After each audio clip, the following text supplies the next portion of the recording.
So other than Mum and Chance, what were the most memorable, and the Jesus Christ Superstar, what were the other, in your memory, what stands out as the guest artists that you brought to campus? Van Cliburn has to stand out. He was the most famous pianist in the history of the world at that point. He won the Tchaikovsky competition in Moscow in, I think, 1955 or 56, and went on to solo with every major orchestra in the world. He's not the best pianist in the world, but the most famous. We probably had a better pianist on the faculty here, and so did every college that had a music department. But they didn't win the Moscow competition, and they weren't 6'5" and from Texas.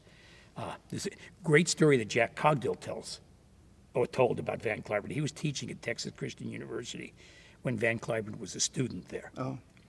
And Van Cliburn's like 6'6", and as the story goes, he ran into a basketball player his same height in the hallway. And Van Cliburn was skinny, and the basketball player was husky. And the basketball player looked at him and said, "I bet you can't play basketball." And Cliburn looked at him and said, "I bet you can't play the piano." And that's Jack's story because he was there at the time. So whether it's true or not, he heard it there. So I can't take credit for that one. And so Van Cliburn, he played the Tchaikovsky Piano Concerto, number 1, B-flat minor, in probably every major city of the world. Now, we didn't bring him here to play with the orchestra because that requires rehearsal. Right. 2 or 3 or 4 days rehearsal. And whether he would have agreed to perform with a college orchestra or not, which had a handful of faculty members in it. The first-year players were faculty members at the time. I don't know if they do that now. No. Were faculty members. And whether he would have agreed to play with them, I don't know. He wouldn't play with community orchestras that didn't pay the musicians. He only played with orchestras that had full-time musicians. Well, Yo-Yo Ma agreed to play with our college symphony. Yo-Yo's like that. Yeah. He's a good guy. Yeah. Yeah. So we got him up here to do a recital. And the thing he played best, he didn't recital. He was better at Chopin than Tchaikovsky. And he was a great Chopin interpreter. Mm-hmm. And he did his concert Chopin. And in the meantime, quietly, Harry John Brown had rehearsed his student orchestra with a Tchaikovsky Piano Concerto in B-flat minor. And then we invited him to dinner at Harry John's. He stayed at Harry John's because they had been friends when he conducted the Milwaukee Symphony. Right. And Harry John, and I had booked him twice before, so we all knew each other. And Harry John had secretly rehearsed the Tchaikovsky Piano Concerto. And we got him a little drunk. We got him a little drunk, and my wife cooked steaks. There was about a dozen of us at Harry John's house. And in the middle of the evening, Harry John said, "Why don't you come sit in with our orchestra? I've got a set of parts for the B-flat minor. I've got a set of parts for it. They've gone through it a couple of times. They've probably gone through it 80 times in the last week. And on this stage that we're sitting in front of right now, the next day at about 11 a.m., I think it might have been, whenever the orchestra met, at the regular time, and with 300 or 400 music students in the audience, he went through the Tchaikovsky Piano Concerto like it was a regular rehearsal, where the conductor would stop and say, "What do you like this? How do you like this phrase here?" Just like they were getting ready to perform a concert that night. But he would never have agreed to do that if we paid him to do that. But he was Harry John's friend. And he stayed in Harry John's house and ate my wife's steak. So, it was a little bit of blackmail. But that's one of those moments that I'll never forget. And I wrote about in the program. Yeah. But I met the most famous person in the world here in the green room. Tell us about that. Muhammad Ali was just given permission to box again. So it must have been about 1972 or 73. And he had a couple of tune-up fights, and then he needed to go into a serious, and he didn't do well at his tune-up fights, but he won. He had to go into serious training, and he set up training camp in Pennsylvania, but he also had no money. So somebody booked him on a lecture tour. Me, the idiot, bought it. I bought the tour. I paid him some money. And that was another one of the strangest things I've done. It's an art center, and I booked the former heavyweight champion of the world to give a lecture on this stage. And his lecture was called The Intoxication of Life. but he couldn't pronounce intoxication. It was an intoxification. And he said it maybe 10 times during the lecture, written on long yellow paper. He read his lecture. And I was backstage, back in the green room with him, when he asked me how many people were out here. That was about 20 minutes before showtime. And I said, I lied. I said about 700. There were about 350, 400. And I lied because we had 20 minutes to go, and I figured it would be up to 700 by I can't call it curtain time, but by event time. And so I came back and I said to him, it's about 700. And he said, how many does it hold? And I said, well, it holds 1,200. He said, 700, 1,200 seat arena. He was thinking arena because he was a boxer. That's not very good. Then he paused, only a half a step, and he said, it's better than Joe Frazier would draw for a lecture, except he said lecture because he couldn't pronounce lecture. But no matter what he did in life, it had to be better than Joe Frazier. So if he was doing a lecture for 700, then he was sure Joe Frazier would only draw 200, which is probably true.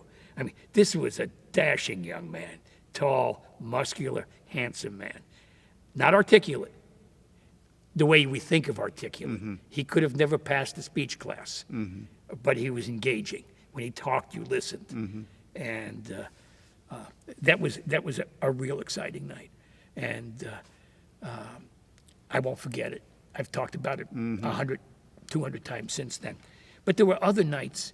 Edward Villela, star of the New York City Ballet, winner of the Athlete of the Year award from Sports Illustrated, the only athlete that's ever appeared on the cover of Sports Illustrated. The only dancer that's ever appeared on the cover of Sports Illustrated. That's something. Incredibly talented dancer. Came here, we went to Harry John's and had dinner. This was a regular thing. My wife was good at frying steaks, which I guess is pretty easy, but I've never been a cook. I don't know. Because she wasn't a cook either. She would cook. Harry John would pour the drinks. We'd turn on music, and we'd invite a dozen people who would appreciate the evening, or sometimes more. And we did this probably 10 or 12 times in my 4 years here. Harry John and I were close friends, and we knew a lot of the performers together that we were bringing in town. I worked with him bringing dozens and hundreds of school children to hear young people's concerts. We had them here. He used to bring his dogs out in the middle of the show. He still did that, yeah. Here, my friends have come to greet me. And you know he died in this building. I didn't know that. Oh, yeah. He was, Paul Makovac was directing, after Paul came back and was on the faculty, he was directing a production of The Fantastics in Bartlett Theater. And Harry John was the music director, and they had their first run-through, or read-through. So, Harry John conducted from the piano? Yeah. Yeah, because there's no room for a conductor in that show. Yeah, right. But he was the music director for it, and rehearsal had broken up, and they realized, where's Harry John? They went to look for him. He was dead on the floor in the men's room next to Bartlett Theater. If only it could have been at the podium with a baton in his hand. Yeah. But it was in the theater. Yeah. It went quickly. I have no idea how old he was. Nobody knew how old he was. Yeah. He didn't part with that information. Yeah. All I know is he was conducting in the late 1930s in Chicago. And the voice of Firestone on NBC. Yes. And there's still video of that, I have a around. curious distinction. Up until a certain point, there had been 8 conductors of the Seventh Army Symphony, I think before they disbanded it, and I had worked with all 8 of them. He was one of them. Wow. Harry John was in the Army. He doesn't. Well, he was a spy in World War II. Yeah, but he was also the conductor of the Seventh Army Symphony, as was Kenneth Schermerhorn, the guy who replaced him in Milwaukee, and a number of other people less famous. Well, he was a very special person. Yeah. And the nights in his home, is that Dunkirk Road? It's What's the name of that street? Chestnut Street. Is it Chestnut Street? I just can't ask my GPS take me to Harry John's house. It doesn't work. Right. It's out where the county. It's Temple. Temple Street. Temple That's the Street. extension of Temple Yeah, Street. Temple Street. Great house, great man, great friends, great nights. Judith Anderson, you probably don't know that name. She was the first lady of theater in the British theater in the 1970s. For whatever reason, she had had a lifelong ambition to play Hamlet. Eva Le Gallienne, the great French actress had played Hamlet when she was 27 or 28 years old, and no other woman had ever done it, at least outside of a high school production. No other woman had ever done it professionally. And Judith Anderson, the night of her 75th birthday, was here. And it was in February. What year that I was here, I don't remember. Probably around 72 or 73. And she was a terrible Hamlet.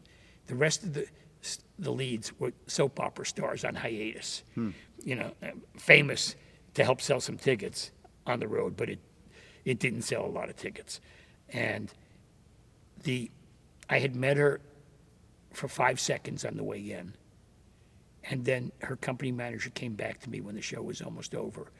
And he said, would you have a glass of champagne with Judith in her dressing room? It's her 75th birthday tonight. And I said, we don't have any champagne. He said, I went out and got some. And he had a bottle of champagne chilled in her dressing room. And I had a bottle of champagne. I shared half a bottle of champagne. We had a quarter of a bottle each. It was a snowy night, like almost every night was all the years I was here. And I walked her out to her vehicle off the loading dock. And it was a terrible performance. She was not a good Hamlet, and she knew it.